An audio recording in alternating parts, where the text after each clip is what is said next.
Ministério Público de Valinhos abriu investigação esta semana para verificar as condições de segurança e sinalização na linha férrea do bairro Bom Retiro. Acidentes já foram registrados no local. O problema é antigo nesse cruzamento com a linha férrea. Passar por aqui sempre é um risco. Deveria ter uma cancela, né, para poder parar os carros, porque os carros, na hora que eles vão passar aqui, o trem já está logo em cima aqui, né? Passo por aqui à noite, às vezes o trem vem vindo ali na frente, quando eles começam a buzinar, que a gente percebe que o trem está chegando, porque não tem sinalização à noite aqui. Nos últimos 2 anos foram registrados 4 acidentes. O mais grave ocorreu em agosto do ano passado, quando um trem atingiu um ônibus e deixou 7 pessoas feridas. Na época, o legislativo da cidade tentou exigir mais segurança e não obteve nenhum sucesso. Nem a concessionária que administra a linha férrea, nem a prefeitura assumiram a responsabilidade de melhorar as condições do local.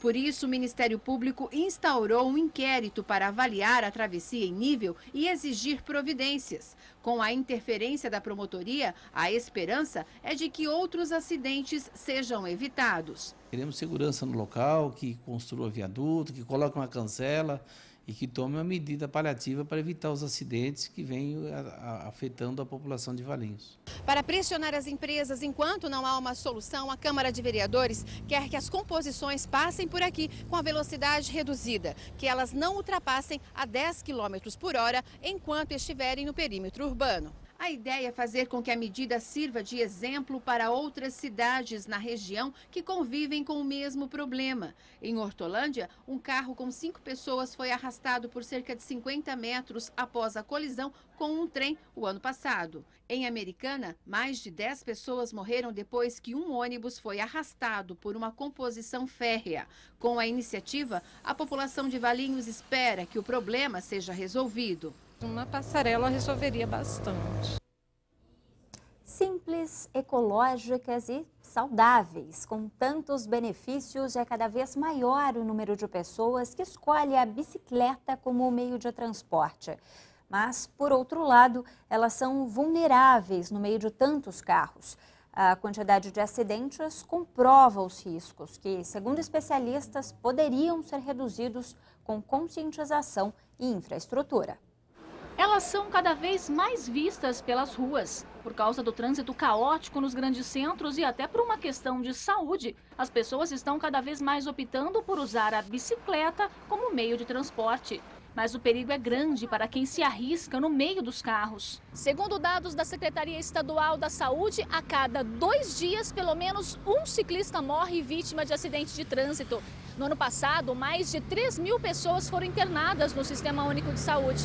Isso representa um gasto de aproximadamente 3,5 milhões de reais com ciclistas acidentados. Aqui em Campinas, no ano de 2011, foram registrados mais de 160 acidentes desse tipo. No caso do ciclista, quando ele vai numa via que é compartilhada, ou seja, não tem nem ciclofaixa e nem a ciclovia, o que acontece? Ele vai ao canto da via por questão de ter velocidade menor.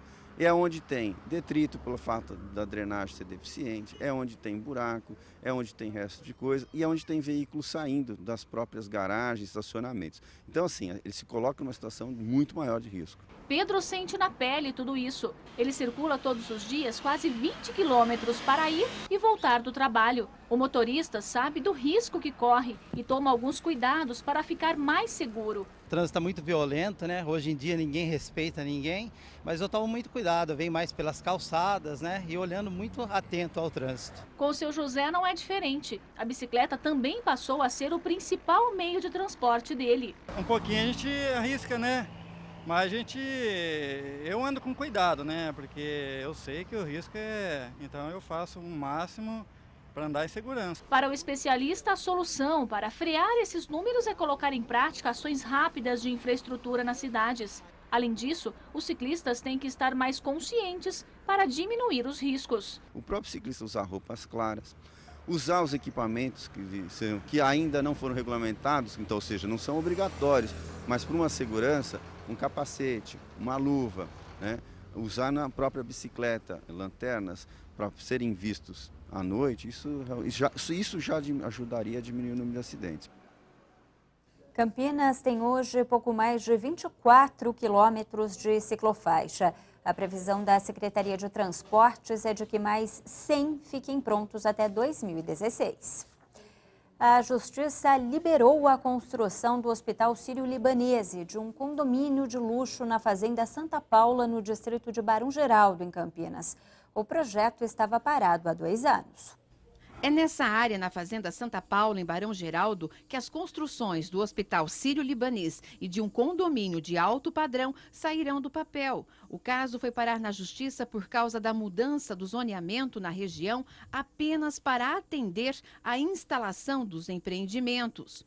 A aprovação foi feita pelo Legislativo na época.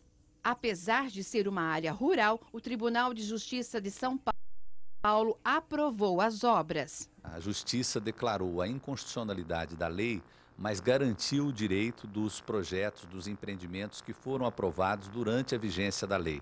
Eles chamam isso na Justiça de decisão modular, ou seja, declara pela inconstitucionalidade, mas garante o direito de quem já teve o projeto aprovado. Em 2010, houve o lançamento da pedra fundamental da primeira unidade do Hospital Sírio-Libanês, fora da capital paulista.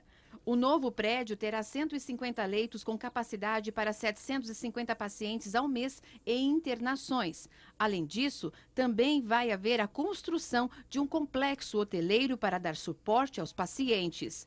Com a aprovação da Justiça, os responsáveis devem entrar com a documentação na Prefeitura para obter o alvará. Agora depende deles entrarem com um pedido de alvará de início de obras e esse pedido será analisado no setor de urbanismo da Prefeitura. Os danos ambientais que os empreendimentos vão causar preocupa o Condema. Ali não tem a infraestrutura necessária para receber um hospital. Campinas vem de maneira sistemática abrindo mão das suas áreas rurais, das suas áreas verdes, e isso me preocupa do ponto de vista de uma qualidade de vida do município. Conceitos mais modernos de urbanismo defendem que a gente garanta os cinturões verdes na cidade, e a gente já perdeu isso em diversas regiões da cidade, e um dos últimos lugares que está restando a gente vai abrir mão. Começam na segunda-feira as inscrições para preencher 282 vagas na área da saúde em Campinas. Do total de vagas, 243 são para médicos de diversas especialidades e as outras 39 para profissionais da área, como agentes de apoio, técnicos de saneamento, biomédicos e enfermeiros. Os salários variam entre R$ 2.000 e R$ 9.500. As inscrições vão até o dia 14 de abril e devem ser feitas somente pelo site cetroconcurso.org.br. O Aeroporto Internacional de Viracopos, em Campinas, registrou um aumento de 6,5% no número de voos e no fluxo de passageiros neste primeiro bimestre de 2013, em comparação aos 2 primeiros meses do ano passado. Em relação aos pousos e decolagens, o terminal teve aumento de 3,5% neste mesmo período. Foram pouco mais de 19.700 movimentos contra 19.000 em 2012. A Prefeitura de Vinhedo lacrou com cimento 110 pontos de energia que ficam no entorno da Represa 1 para evitar roubos. Na última quarta-feira, 150 metros de fio que ficam dentro de caixas enterradas no chão de 4 postes foram roubados. Prejuízo de R$ 1.000 aos cofres públicos. A fiscalização também vai ser intensificada. A partir de agora, toda vez que precisar fazer a manutenção nos pontos, o concreto vai ter que ser quebrado e refeito. Daqui a pouco, a Prefeitura de Campinas reconhece que burocracia é o principal problema quando o assunto é notificação de proprietários para a limpeza de terrenos.